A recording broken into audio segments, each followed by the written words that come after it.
नमस्कार, मैं नितिन छाबड़ा एडवोकेट अपने YouTube channel the law point में आपका हार्दिक स्वागत करता हूं। लीगल एजुकेशन में जो कंपटीशन की तैयारी कर रहे हैं उनके लिए हमने जो है एक्ट की स्टडी शुरू कर रखी है, जिसमें क्रिमिनल प्रोसीजर कोड और इंडियन एविडेंस एक्ट के लेक्चर कंटिन्यूस अपलोड हो रहे हैं। आज हम नए सब्जेक्ट के साथ आपके सामने उपस्थित हैं। यह भी एक प्रोसीजरल लॉ है, सिविल प्रक्रिया संहिता, सिविल प्रोसीजर कोड। इसे जो है व्यवहार प्रक्रिया संहिता भी कहते हैं, इसे व्यवहार प्रक्रिया संहिता भी कहते हैं। ये एक्ट जो है 1908 का है। इससे बीच में आपसे निवेदन है कि यदि आप हमारे चैनल पर नए हैं तो आप हमारे चैनल को सब्सक्राइब जरूर करें, वीडियोस को लाइक और शेयर करना न भूलें, ताकि ये वीडियो जो लॉ की तैयारी कर रहे हैं, कंपटीशन एग्जाम्स की तैयारी कर रहे हैं, उन तक पहुँचे। तो बात कर रहे थे सिविल प्रोसीजर कोड की। यह भी एक प्रोसीजर लॉ है। यह एक्ट जो है 1908 का है। कोई भी एक्ट जब शुरू होता है तो हमें यह पता होना चाहिए कि इसका ड्राफ्ट कब कंप्लीट हो गया। इसका ड्राफ्ट जो है 21 मार्च 1908 को ड्राफ्ट जो है इसका कंप्लीट हो गया। 1 जनवरी 1909 1 जैन 1909 को जो है ये परिवर्तन में आया। कब परिवर्तन में आया? 1909, 1 जनवरी 1909 परिवर्तन में आया, अर्थात इसके जो प्रावधान जो है वो 1 जनवरी 1909 के बाद जो है लागू हुए। जब कोई एक्ट लागू हो गया तो फिर क्वेश्चन एक आता है, जैसा सीआरपीसी में भी था भी ये कहाँ कहाँ एप्लीकेबल है, एविडेंस एक्ट में भी था भी ये कहाँ एप्लीकेबल है, तो सीपीसी का विस्तार कहाँ है, सीपीसी कहाँ कहाँ लागू है। यह जो है ये संपूर्ण भारत पर लागू है।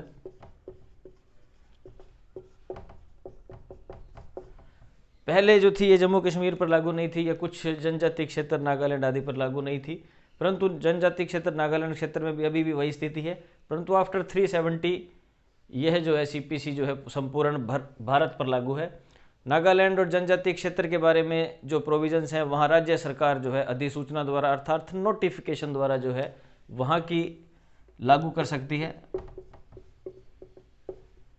नोटिफिकेशन द्वारा जो है राज्य सरकार, जो उस एरिया की राज्य सरकार है, जनजातीय क्षेत्र है, जो नागालैंड क्षेत्र है, वहाँ नोटिफिकेशन द्वारा इसके प्रोविजंस जो है लागू किए जा सकते हैं।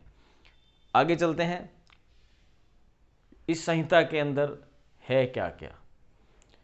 इस संहिता के अंदर 2 भाग हैं। फर्स्ट भाग में 11 चैप्टर हैं और 158 सेक्शंस हैं। 11 चैप्टर 158 सेक्शन। याद रखें, कई बार पूछ लेते हैं कि कुल कितने चैप्टर्स हैं, तो 11 चैप्टर। कितने सेक्शंस हैं, तो 158 सेक्शंस हैं। सामान्यतः हर एक्ट के अंदर धाराएं दी गई होती हैं, परंतु धाराओं के साथ साथ उन अलग एक्ट में जो शेड्यूल्स होते हैं, सीपीसी में धाराओं के साथ साथ ऑर्डर्स दिए गए हैं, और ऑर्डर्स के अंदर नियम्स हैं। ऑर्डर्स के अंदर क्या है? रूल्स भी दिए गए हैं।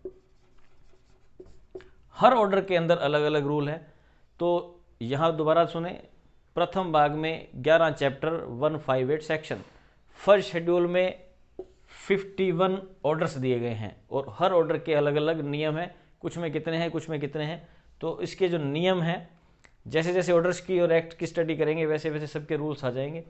तो total 11 chapter, 11 chapters, 158 sections, 51 orders. किसके अंदर? फर्स्ट शेड्यूल में। ध्यान रखें, फर्स्ट शेड्यूल में 51 ऑर्डर्स दिए गए हैं। ये तो एक इस चैप्टर का ओवरलुक हो गया, किसके अंदर चैप्टर का या इस संहिता का ओवरलुक हो गया, किसके अंदर है क्या क्या। किसके अंदर? सिविल प्रोसीजर कोड में, जिसे व्यवहार प्रक्रिया संहिता भी हम कह देते हैं। कोई भी एक्ट की जो है थोड़ी हिस्ट्री भी अपने को जान लेना बहुत ज़रूरी होता है। क्या ये 1908 में ही बना, या इससे पहले कोई ऐसे एक्ट थे जहाँ सिविल प्रक्रिया संहिता या सिविल लॉ लागू होते थे? हर एक्ट जो है वो डेवलपिंग होता है। जैसे जैसे व्यवहार बदलता है आदमी का, या जैसे जैसे नई एक्ट्स की ज़रूरत पड़ती है, वैसे वैसे उसके अंदर संशोधन किए जाते हैं। तो संशोधन किए जाते हैं। तो इसकी जो इस एक्ट का जो था वो ऑब्जेक्ट क्या था, इसका उद्देश्य क्या था, संहिता का उद्देश्य के बारे में आज बात करें। इस एक्ट का जो उद्देश्य था, दीवानी लॉज को, दीवानी कानून को जो है समेकित व संशोधित करना इसका मुख्य रूप से उद्देश्य था। समेकित व संशोधित करना।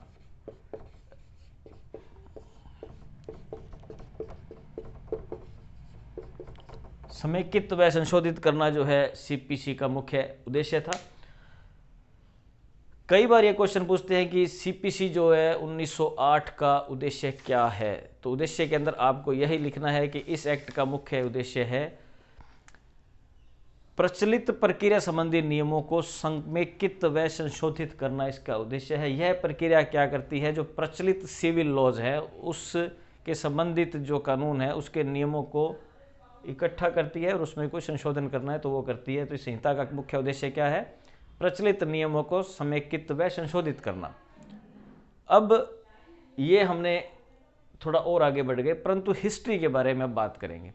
क्या ये एक्ट 1908 में ही बन गया? क्या 21 मार्च से पहले इसके बारे में कोई ऐसा कानून आया जिसको धीरे धीरे संशोधन करके 1908 का जो है ये फाइनल ड्राफ्ट तैयार किया गया, जो 1 जनवरी 1909 को लागू हुआ?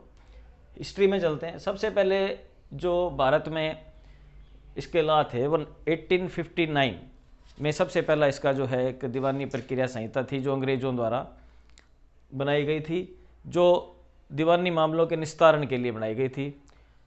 यह सिर्फ प्रेसिडेंसी लॉ, प्रेसिडेंसी न्यायालयों पर ही जो थी वो लागू थी। उसके बाद 1862 में 1862 में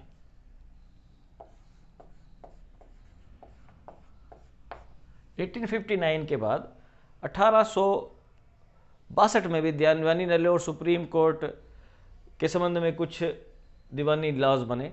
1859 के बाद 1862 के अंदर इसका थोड़ा सा आगे विस्तार हुआ। इसके द्वारा ये पिछले वाली को जो है वो 1859 को ख़त्म कर दिया गया। 1859 के बाद 1877 में 59, 1862, उसके बाद 1877 में फिर एक एक्ट आया। उसके बाद 1882 में थोड़ा और संशोधन हुआ और थोड़ी और आगे ये बात चली। उसके बाद जो फाइनल सीपीसी लागू हुई वो 1908 की, जो हम वर्तमान में पढ़ रहे हैं, ये 1908 की सीपीसी है। इसके बाद 1977 में और 19 आगे भी इसमें जो संशोधन होते रहे, वो जैसे जैसे जिस एक्ट में जिस ऑर्डर्स में संशोधन किए गए, जैसे जैसे हम स्टडी करेंगे वैसे वैसे हम आपको उन संशोधन के बारे में भी, अमेंडमेंट्स के बारे में भी हम बताते रहेंगे। तो यह जो था एक सीपीसी क्या है, किस पे लागू है, कब आई, कब इसके प्रावधान लागू हुए, इसकी हिस्ट्री क्या थी, पीछे से ये कैसे कैसे चली आ रही है, उसके बारे में आज हमने देखा। आपको हमारा वीडियो अच्छा लगा तो वीडियो को लाइक ज़रूर करें, हमारे चैनल को सब्सक्राइब करना न भूलें।